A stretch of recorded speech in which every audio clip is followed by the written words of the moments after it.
वैसे है। हमें लगता है दुख में नहीं याद करते यार, कौन दुख में भगवान को याद करता है? जब बिल्कुल असहाय हो जाता होगा तब भले याद करता हो, नहीं दुख में संसार ही याद आता है। वो रिश्तेदार, वो पदाधिकारी, उनका फोन नंबर, उनका फोन, भगवान कहाँ याद आते हैं?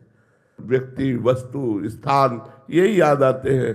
वो तो धन्य भाग है जो दुख में भगवान का स्मरण करते हैं। कहाँ करते हैं दुख में? सब दुखी है, कौन सुखी है? सुखी वही है जो चित्त भगवान में डूबा हुआ है, नहीं तो सब कभी दुख कभी सुख, कभी दुख कभी सुख, ये तो तपेड़ा चल रहा है। अभ्यास योग युक्तेन चेतसा नान्यगामिना, ऐसा अभ्यास किया जाए, चाहे दुख आवे चाहे सुख आवे, भगवान का स्मरण ना छूटे तो बात है। नहीं, सुख में आप माया के भोगों में भूल गए, दुख में माया के आश्रय में भूल गए। माया का आश्रय, दुख आया उनको फोन नंबर लगाइए, दुख आया अपनी समस्या का निदान हम किसी व्यक्ति से चाहते हैं, प्रभु से नहीं चाहते। इतने लोगों में आप हृदय से देखो, आपको दुख मिला और सीधे मन भगवान के पास गया, कौन है ऐसा? जब सब जगह से हार जाएगा तो भले भगवान को पुकारे, नहीं पहले भगवान याद नहीं आते, पहले संसार याद आता है। हमारे रिश्तेदार हैं, हमारे अमुक हैं, हमारे अमुक हैं, वो अमुक डॉक्टर है, हम ये नहीं, सीधे भगवान में चित्त गया, हे भगवान हमारे इस संकट की निवृत्ति कीजिए। अब भगवान जो उपाय भेजे वो भगवान, ऐसा कहाँ है? दुख में भी तो संसार की ही याद आती है।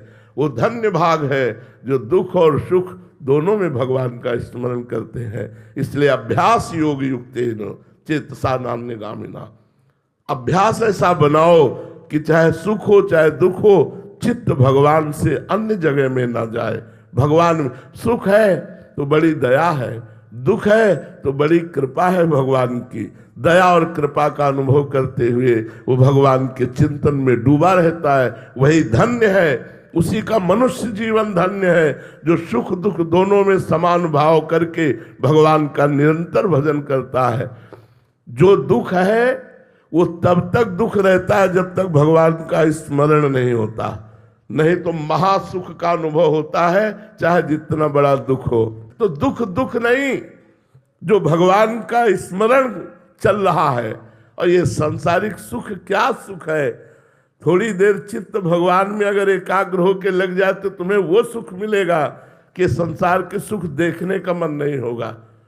सुने न काहू की कही, कहे न अपनी बात, नारायण व रूप में मगन रहे दिन रात। ना काहो सो बोलिबो ना कोई व्यवहार, अपनी कुंवर किशोरी को जियत निहार निहार। थोड़ी देर भजन करके देखो, यदि ये संसार मिथ्या न लगने लगे तो कहना कौन सी वस्तु ऐसी है जो यहाँ शाश्वत है? सब धोखा, सब माया का भ्रम। भजन करके देखो तब पता चलेगा। जिसके लिए संसार मर रहा है, ललचा रहा है, वो भजन करने वाले के लिए कूड़ा करकट की तरह है।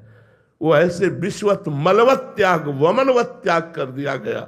भजन के बिना वो सुख, वो शांति, वो अनुभव कहीं नहीं। मान लो मेरी बात, रहो संसार में रहो, कार्य करो संसार के, लेकिन स्मरण करो भगवान का, चाहे सुख हो चाहे दुख हो।